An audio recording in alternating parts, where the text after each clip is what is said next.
Sa ating paglalakbay ng pananampalataya, madalas nating iniisip na ang pagbibigay ng ating pinakamahalagang bagay ang susi sa pagpapalugod sa Diyos. Mula pa sa sinaunang panahon, nag-aalay tayo ng mga handog, nagtatayo ng mga simbahan, at gumagawa ng mga sakripisyo, umaasang ito ang magdadala sa atin ng kanyang biyaya.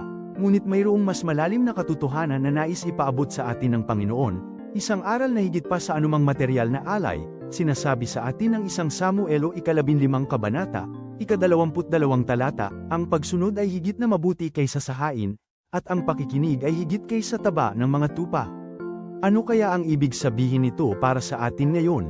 Hindi hinahanap ng Diyos ang ating mga regalo kung hindi nagmumula ito sa isang pusong handang sumunod at magmahal. Ang pagsunod ay isang gawa ng pag-ibig at pagtitiwala sa Kanya.